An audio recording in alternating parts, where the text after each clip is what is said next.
Hello, all, and welcome to another session of Pragati Vichar Literature Festival's Authors Marathon. Our theme for the day is Resilience in War and Conflict, and the session is Braving the Unthinkable Tales of War, Resilience, and Hope. Let me quickly introduce you to the wonderful panel that we're having. First, on the panel, we're having Anish Behl, who is appearing for the book Attack on the Rashtrapati Bhavan. Anish Behl grew up in Delhi and works in the banking and insurance domain. With family heritage steeped in India's freedom struggle, he is an active advocate for bringing the many unsung freedom fighters to the fore. A drama enthusiast, he believes life needs theatre to make an impact.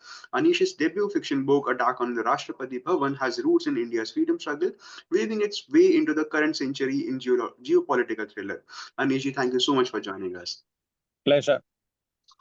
With that, second on the panel, we're having Deepak Surana, who is appearing for the book The Liberators of Bangladesh. A graduate in business administration, Deepak Surana developed a keen interest in the armed forces at an early age. He has met many veterans and families of those who laid down their lives for the nation. He has previously written the Sher Shah of Kargil, the definitive biography of the late Captain Vikram Batra, PVC, and the Kargil story, a vivid account of five crucial battles fought during the Kargil War. Thank you so much, Deepak, for joining us. Again, pleasure as always. Yeah. So I am Atishay, the festival coordinator, and I shall be the moderator for the session today. So with that, let me ask you the first question that I've prepared. So basically, both of your works delve into different yet connected facets of national resilience. So freedom struggles and military valor. So how do you see storytelling as a way to inspire patriotism and preserve historical memory? Let's start with Anish ji first. Look, anything to do in living reality, will be inspired by stories, right? And obviously, when people hear of true stories, most certainly they feel, "अरे यार, इसके साथ हो सकता है, तो मेरे साथ भी हो सकता है," right? Hmm.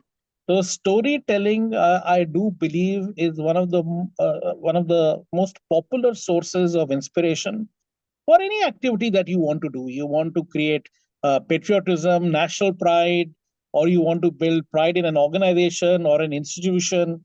I think storytelling, which narrates feats of achievement by the alumni of that institution, by the countrymen of that country, will lend itself to build that particular thing, whatever you wish to build in citizens. Right. With that, let's move to Deepak as well. Deepak, what are your insights into this? Storytelling, it's happening in our country since times immemorial. Since we have been growing up, we hear the stories of Maharana Pratap, Chhatrapati Shivaji Maharaj, Veer Abhimanyu.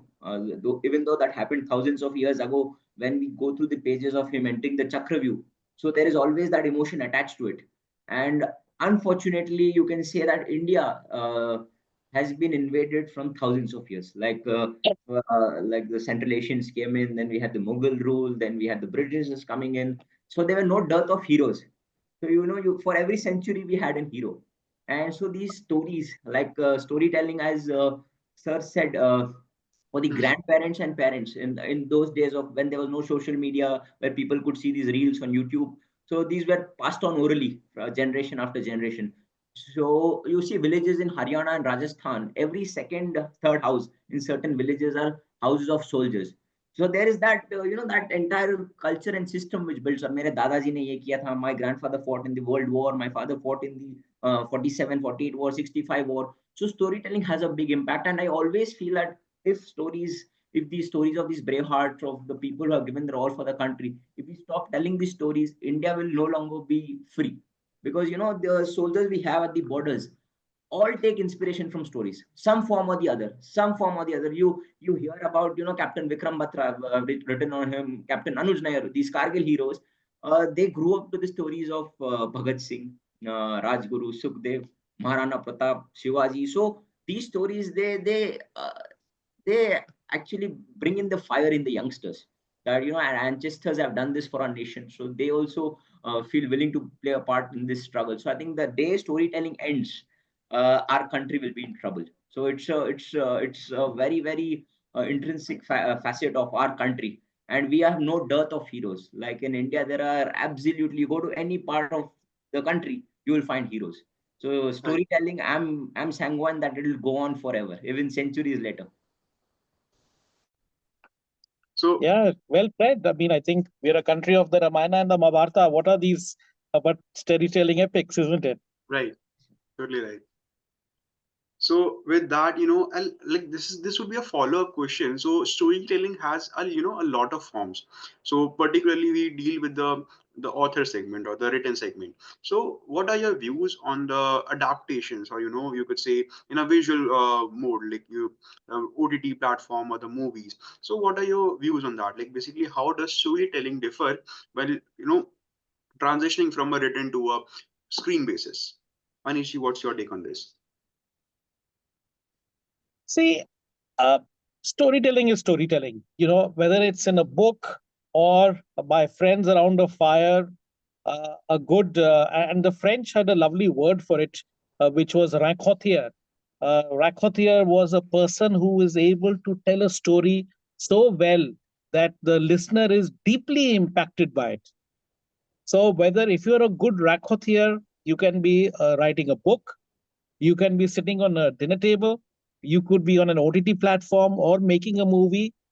Or most certainly, I think in today's day and age, the visual media has a far more impact, right? So I did read somewhere that visual media has 30x higher visual memory or memory space in our human brains than normal reading matter. So I think visual media going forward, I do believe, will be the most favored, or if you need more impact, then you will have to go towards the visual media. Hmm. I Totally. totally concur with sir. I totally concur with him because when I written the Sher Shah of Kargil, it was launched in the year 2017. So that sold around, it's still selling 10,000 to 15,000 copies. So that has a limited audience, reading. But when the movie came out in 2021, Sher Shah, so his name was there on everyone's lips, especially in the northern part of our country. So everyone knows. So again, as I said, Atisha, before this recording started, that the concentration spans are also going down. So book readership is also gradually, decreasing, say, what it was 50 years back. So as Sir said, the visual form, like the Ram Leela plays which happened in Delhi. So most of the Ramayana which people know is from the Ram Leela. So the Ram Leela we have, it's all from the visual things. So I totally agree with this. Going forward with the platforms we have, with the mediums we have, OTT, there are so many OTT apps now. So it's exciting times ahead for storytelling. Totally right. But what I think is, where the visual storytelling falls is, the display of information, or, the accuracy of the information. Right. But, the book is able to deliver a lot of information, facts, and figures. This will be a little complicated while in the terms of visual storytelling or in a movie or a TV show. So with that, let me move to my next question. So, Aniji, your book Attack on the Rashtrapati Bhavan, you delve into political intrigue, while Deepak, your book Liberators of Bangladesh, revisits historical conflicts. So, how do you balance fact and fiction to create an engaging yet authentic narrative for your readers? Aniji, what's your take on this? So, I mean, see, my book is, of course, out and out masala fiction. Yes. And but most certainly, I'm of the firm belief that any book, even if we call it fiction, has its root somewhere in reality, right? Either it's the starting point or the way the story is built. Will be elements of the truth of which the author has been a part of or read about in his life, right? Otherwise, it becomes, if you're just dreaming everything, it becomes very difficult to put it into a book form. Hmm. So I certainly believe that, and of course, for the reader, if he feels while he's reading that it's almost real and it's fiction, and he forgets that it's fiction, then that is the success of any book. Where, if the author continues to feel, it's fiction, fiction, fiction, fiction, तो उसको impact नहीं होगा. वो बोलेगा ये तो unreal है boss. This is not reality. तो वो क्या फर्क पड़ता है, जो मर्जी लिखो, right? Hmm. But the magic happens when, while you're reading, suddenly you are transformed into that world, and that world becomes reality for the reader. So I think my book as well has some elements of truth of what really happened in our history and what is happening in the geopolitical situation in the world today. So all of that, along with a little bit of fiction, which is very, very critical sometimes, because I'm not writing a biography, or I'm not writing a thesis on history. I'm not an historian. I'm just a storyteller. Uh, but when it comes to writing science fiction, there is a very interesting history of science fiction in the world.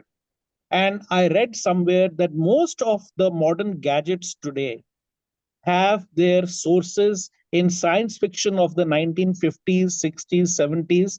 And one example people very often give me is the series called Star Trek. I don't know whether you've seen it. The original Star Trek.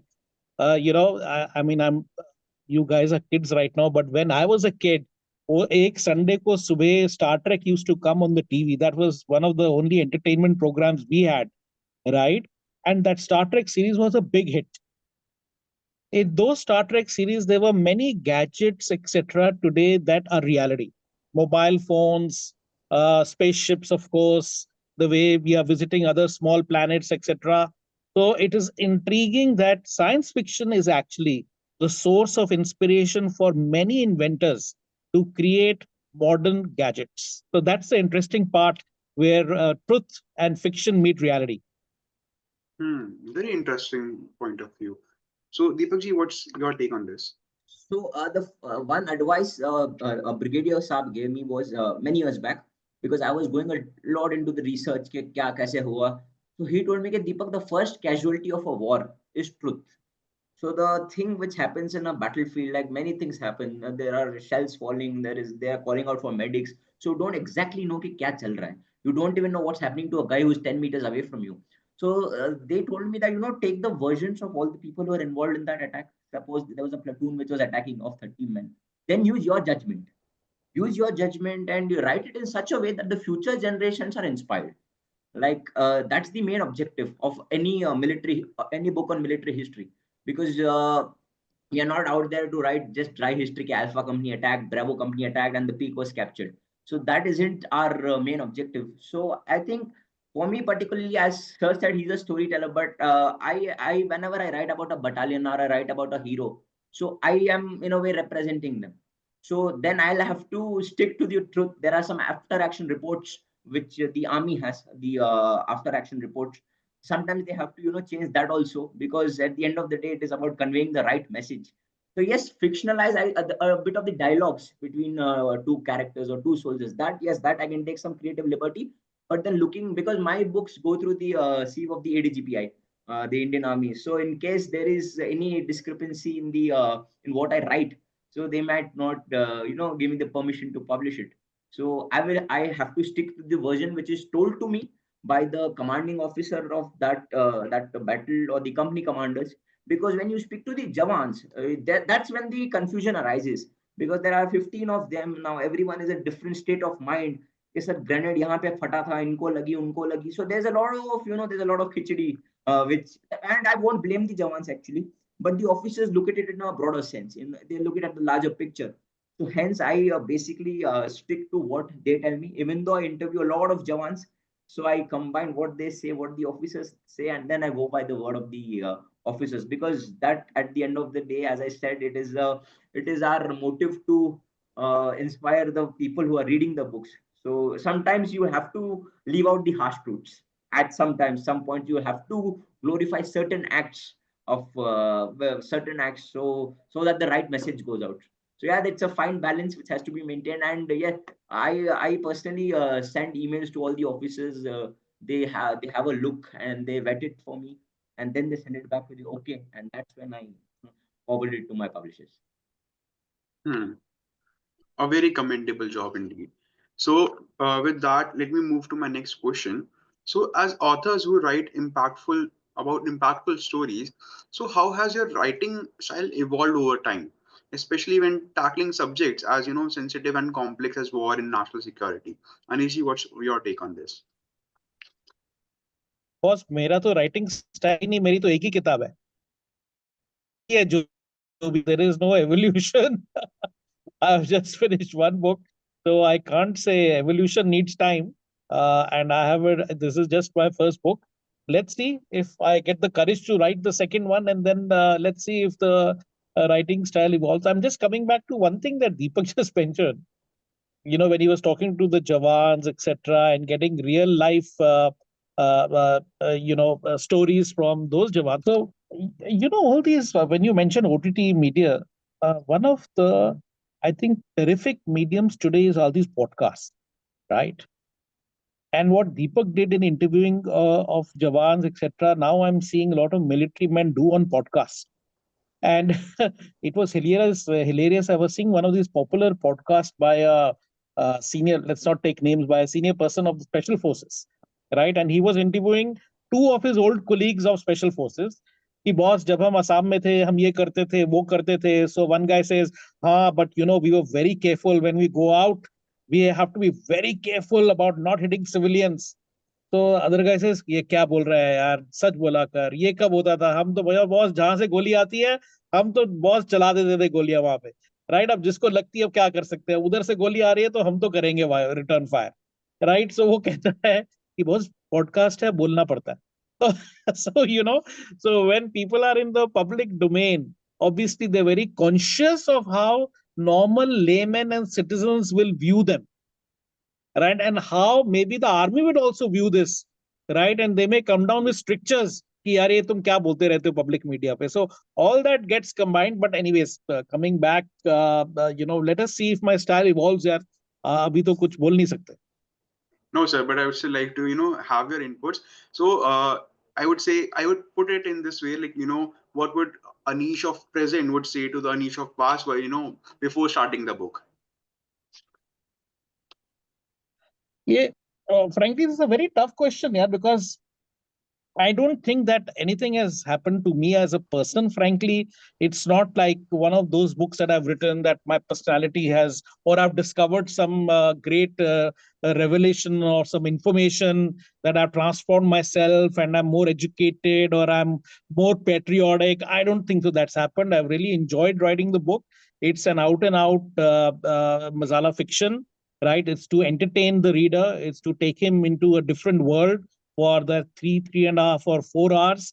And that's about it, yeah. But I'm sure when people write a little non-fiction and when they visit, like I'm sure whether when Deepak was writing this stuff, which actually happened, a lot of that happened, or people who write about the partition of our country, often share they get transformed, right? Because they're just shaken up by what the events that unfolded in cataclysmic events that happened in the past. But frankly, nothing of that sort has happened to me. I'm still the old person that I was. Maybe, inshallah, in the next book, something stranger will happen. Wishing for that, sir. So let's move to Deepak now. Deepak, what's your take on this? So, Anish, Atisha, the first trigger for me was holding Vikram Batra's Paramveer Chakra. So this was in 2016. Can you hear me now? This was in 2016, and I was in my final year of college. We had gone to Himachal, my cousins and my grandparents, and I had skipped Shimla and I had convinced them to go to Palampur because I knew that Captain Vikram Batra, Major Sudhir Walia, Captain Saurabh Kalia, all their houses are in Himachal Pradesh. So I went there, and when I held that medal, the purple color ribboned chota sa medal, Paramveer Chakra. So that, as Sir said, that was for me a defining moment in my life because that I realized that only 21 Indians, in 2016 we were 69 years of our independence, only 21 of them have got it. And here was a man who was, barely at the, prime of his youth, at age 25. He went out there, did the impossible, and hardly people in Bangalore knew his story. People in Bangalore forgot Vikram Batra. They did not even know about Major Sandeep Unnikrishnan, who's a Bangalore boy whom we lost in the Taj attacks. So that was again a challenge. Yeah, no, this story shouldn't be confined to the Kangra Valley of Himachal Pradesh. This must come out. So that was one trigger for me. Then second, when I was researching on him, that's when I heard stories of numerous other brave hearts, these unnamed, unsung heroes, people who have not got these big medals, but they were equally brave. That was again a second thing when you hear कि साहब ये उसने ये किया था. I heard one story of Nayak Balkar Singh. He drove a truck with one hand. One of his hand had been cut by a Pakistani shell on the Zozila Pass. I've driven through that road, so I know how tough it was. I drove on that road now. Imagine he did it in 1999 when the roads were bad. So he drove through that to ensure that the ammunition reaches the forward troops. So there are so many people, so many stories. This was again a second trigger. And then visiting Kargil, seeing those peaks. They are at the height of 15,000, 16,000, 17,000, super high altitudes. Mountains in Europe, like they are not more than 5,000 meters. And in Kargil, every peak was at that height. So you can imagine that these guys with hardly any acclimatization, 5 or 10 days of acclimatization, they were pushed from Srinagar, from a valley to mountains, and then they had to go and fight against the odds. The BBC had commented that the Indian army is the only army which truly fights in 99. So that's how daunting the task was. They were barren ridges. Like at those heights, you don't have any vegetation. So imagine these guys with a 15 kg rucksack, 5 kg rifle in their hand. They went up, charged up those hills without a care for personal safety. So then you feel inspired, and this evolves you as a person that you, for me personally, have stopped cribbing the way I would say when I was in school or my early college years. So then you realize, yeah, we are living a luxurious life compared to what these men are facing every day, day in and day out. So personally, that habit of mine, cribbing, sometimes like every teenager does it. But now, as I've gone to these places, I've met these people. So there are two things: one, you stop cribbing, and one, you learn to become humble, because the humility these people carry, these living legends among us, it is absolutely unmatched. And now coming to writing per se, writing, I've realized that an author who's writing on non-fiction or fiction or any genre, um, using your five senses while writing. So that is the biggest learning I've had. This tip was given to me by Mrs. Rachna Bist. She's another big military author. So she told me that, Deepak, whenever you write, use your five senses. So किसी को अगर गोली लगी तो गोली की आवाज, the whiz of the bullet, then him getting hit, the pain he endures, then the blood which is dripping. So that creates a visual treat for the readers. So this is one thing which has stayed with me, that you keep your five senses into play when you're writing. Imagine yourself to be in that situation. And another thing I've realized is that there is not everything you can write. Like you can collate hundreds of things, but you cannot put everything on paper, or else it'll become a very drab and a boring read.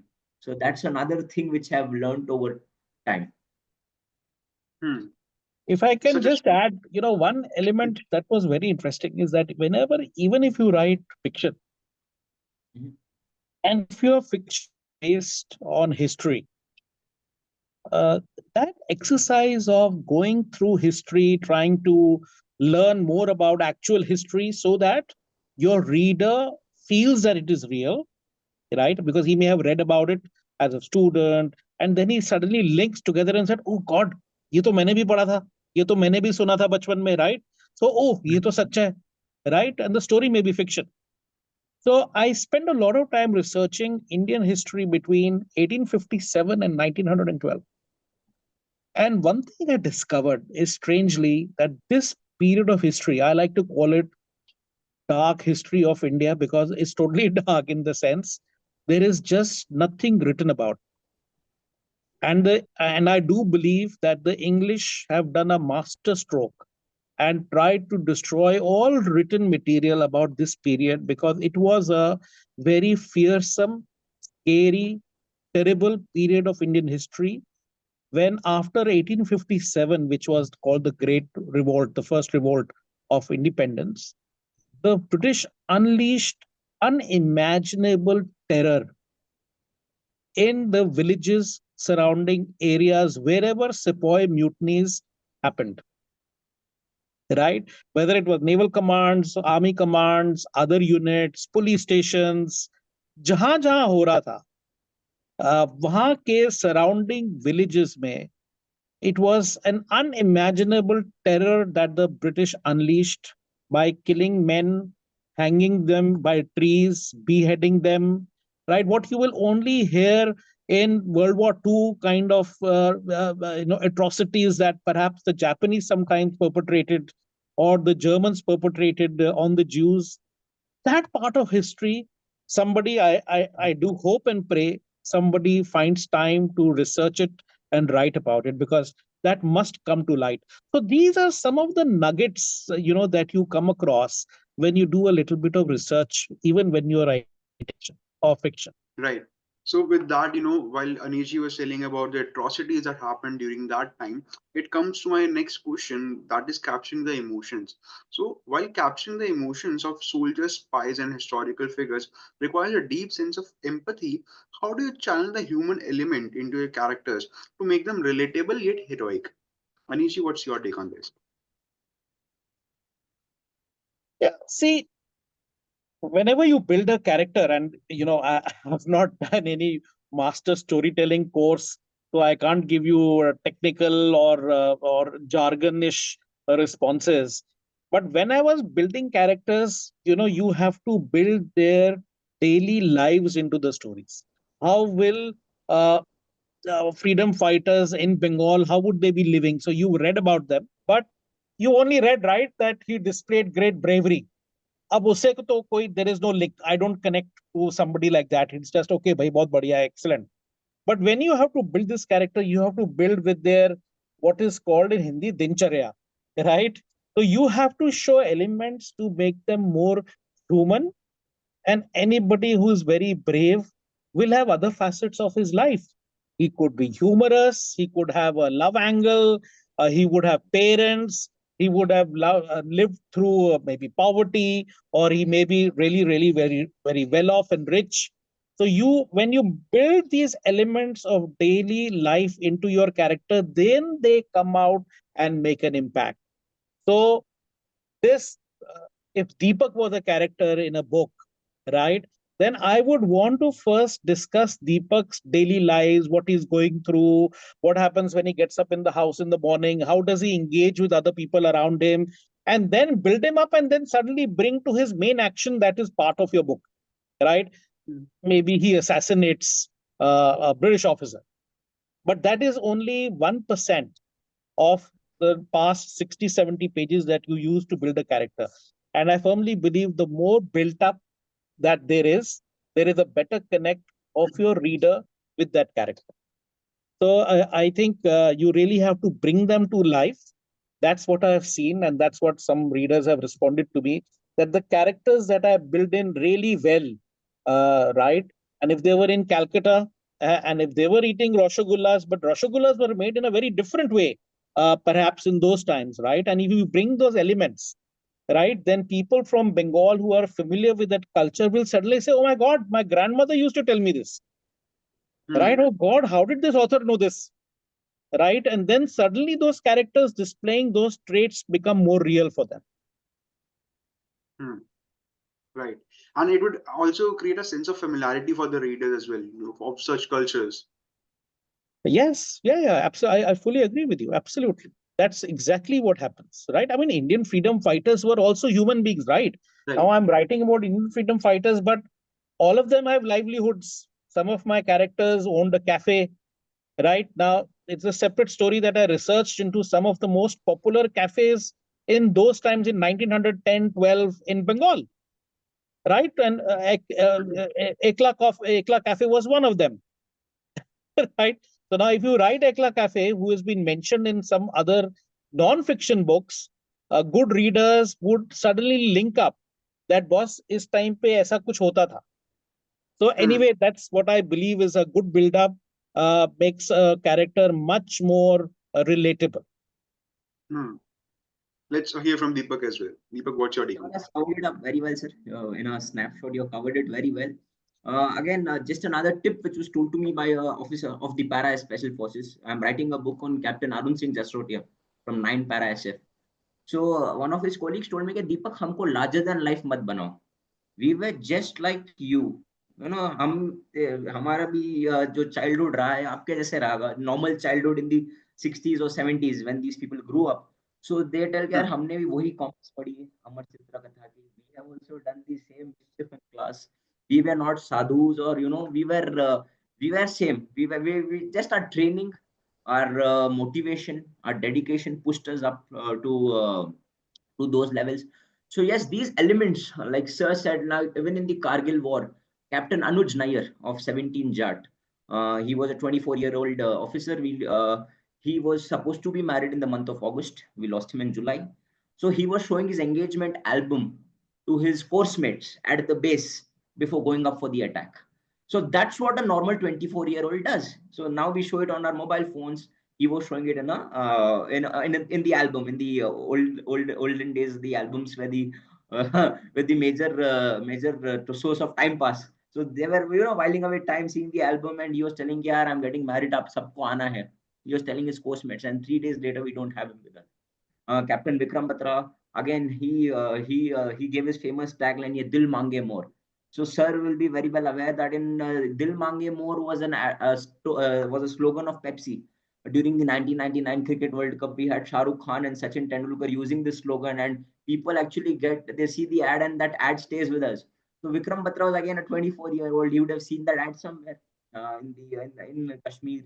So again, when his CEO asked him, "Yeah, what will be your success signal?" He told, "Sir, ye dil mange mo." So that's the impact. That was the so this is how you build the characters. Like Vijayan Thapar, again, a 22-year-old, he was writing a letter to his parent that by the time you get this letter, I'll be with the heaven, enjoying the hospitality of the Apsaras. So they were all like, as you know, they like to have that, kind of a drama, a filmy type of a thing. Because I spoke to Vikram Batra's girlfriend, Dimple ma'am. She's still not married, even though 25 years have passed by after the Kargil war. So she told me that Deepak वो पूरा फिल्मी था. जो normal बंदा होता है 24-25 साल का लड़का जो करता है, जो रोमांटिक होते हैं वो लोग, as sir said, what they do is just 1% of their life. What the final act of bravery is just 1%.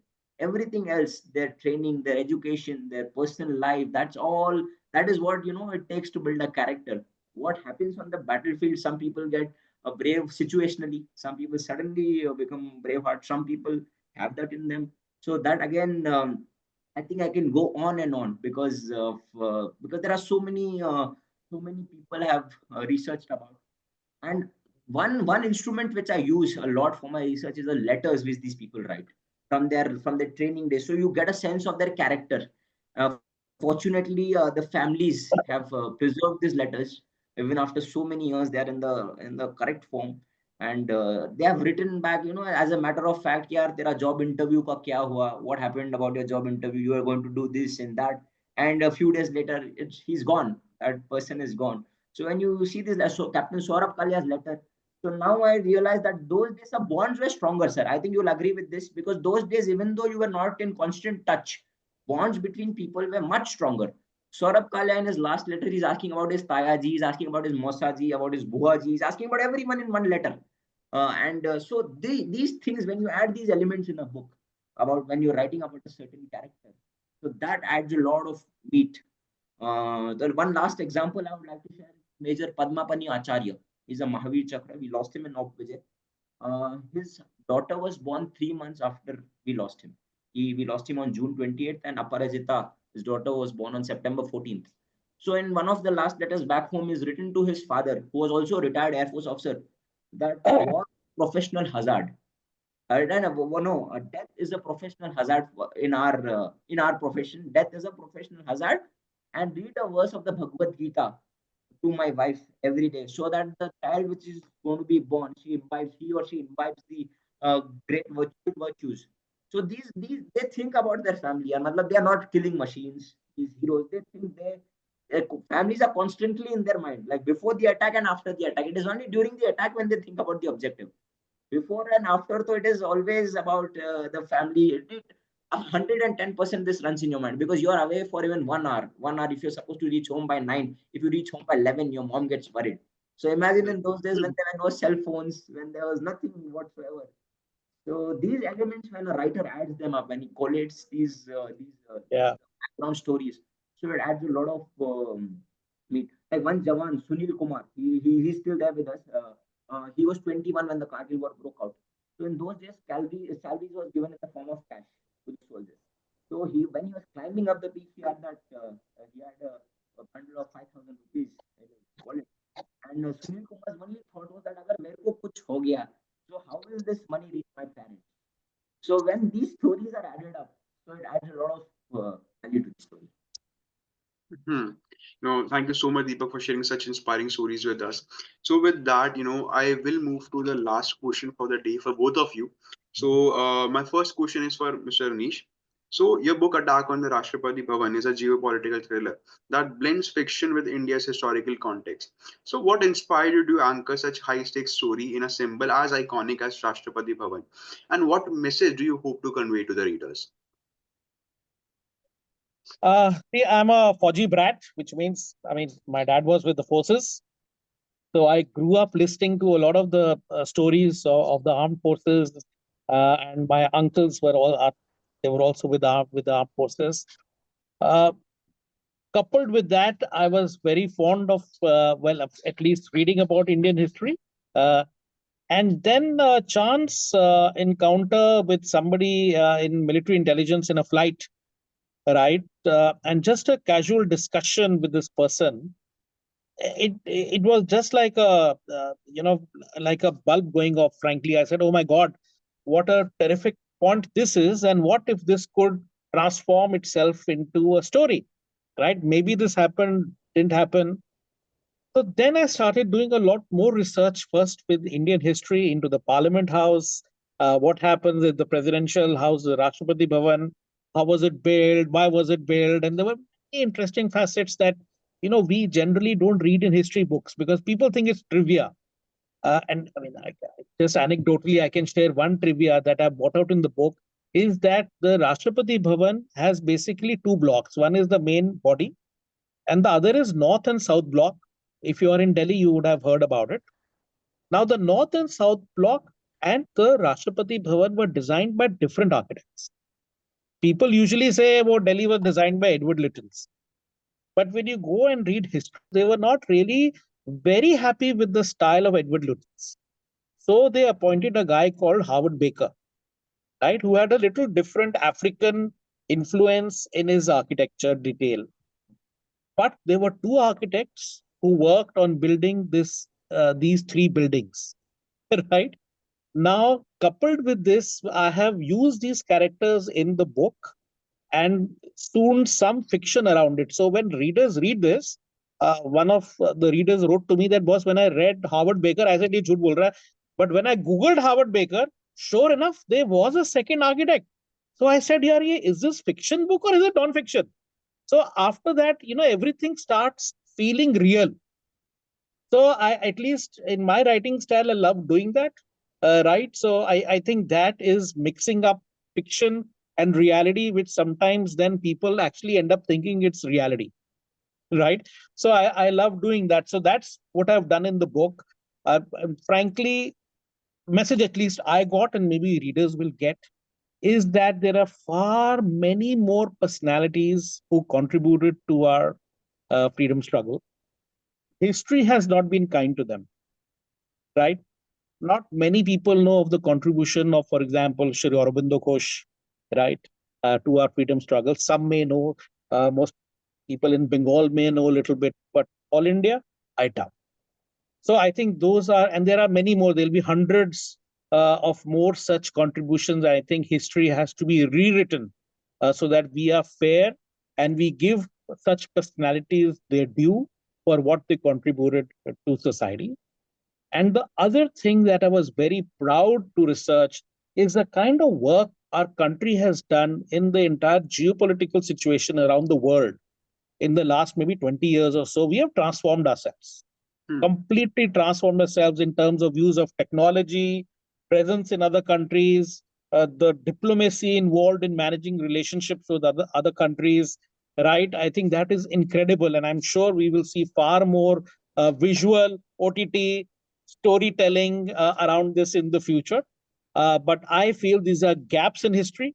And somebody, I'm sure, there'll be many young, bright folks like Deepak who would research this and write more stuff with more real facts for readers. Right. Thank you so much for the valuable insights, sir. With that, let's move to Deepak. So, your extensive work on the Kargil War and the liberators of Bangladesh shines a light on pivotal movements in India's history. So, what drew you to these stories, and how do you ensure they remain relevant to younger generations? So as I'm totally opposite, sir comes from a Fauji family. I'm from a civilian background. So we are Jains from Rajasthan. Dadaji migrated to Bangalore 7 decades back. So there was nothing about the forge. No one in the family ever, spoke about it. But when I was 8, and I'll speak about the visual impact of movies. There were these two movies which had come up in the 2003, 2004. We had LOC Kargil and Lakshya, which had come up. And I had seen these movies with my cousins, and that had a big impact. Initially, I thought the characters which were shown in the movie, Vikram Batra, Anuj Nair, all these are fictional, like any other Bollywood movie. But then, as time started, as I started growing up, I was in class 8, and YouTube had, suddenly picked up in 2009. And I saw Captain Vikram Batra's interview where he tells Ye Dil Mange More to Barkha Dutt in from a tent at the base camp. And that's when I realized that the character which Abhishek Bachchan played in LOC Kargil, that was absolutely real. And the next day, incidentally, the next day in my history textbook, that 2009 was, of course, the 10th year of the Kargil War, 10-year anniversary. We had a small booklet, and we had the short stories of all these heroes. And so that's when this interest started picking up. And in 2012, when I was one of the prize winners in my after my 10th standard board exams, Colonel Lalit Rai, who's also from my school, the Bishop Cotton Boys School, he's an alumni from our school. He's a Veer Chakra from the Kargil War. So he gave us a prize money. So the first book I bought, a first military book I bought, was the book on Kargil War written by Captain Amrinder Singh. That's how I first read about this operation, and subsequently the other books. But what I always found was the history was written very dryly. So generally, the army officers or the generals, they write it from the viewpoint of it's for more of an academic use. As I said, Alpha Company attacked, Bravo Company attacked, and 900 hours, D-Day, HR, all these terms. I realized that there is the human element which is missing. The human element, the bond between a Jawan and an officer, a Jawan who is your senior by 10, 15 years, but he still addresses you as a Sahab when you pass out of the IMA and you have taken those stars. So he's ready to follow you to death.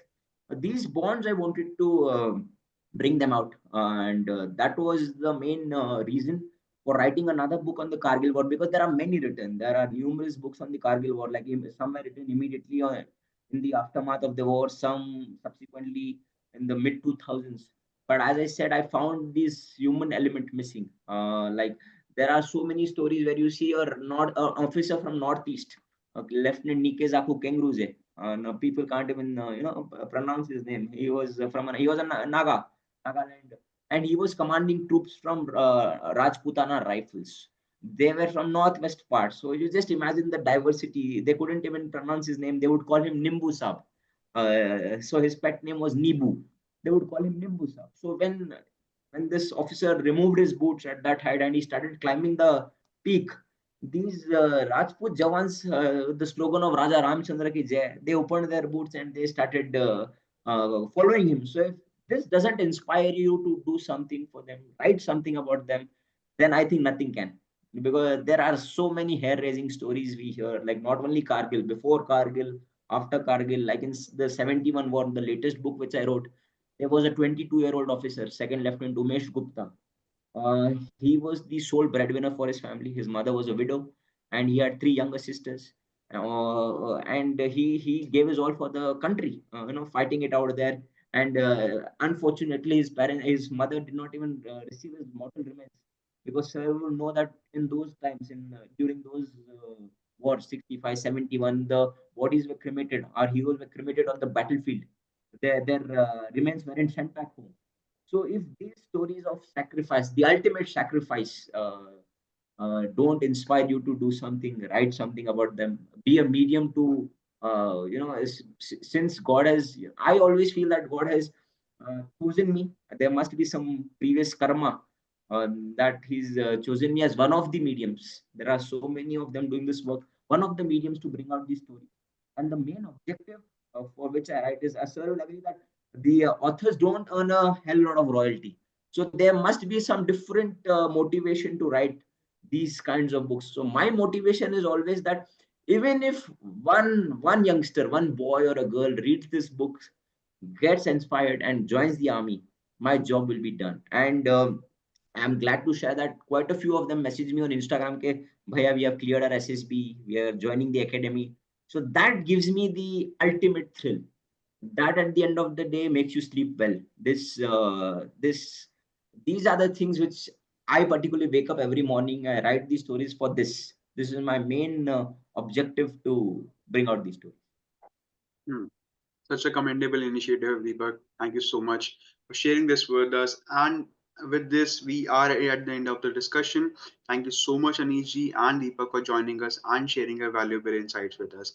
With that, thank you so much. Thank Thank you. you.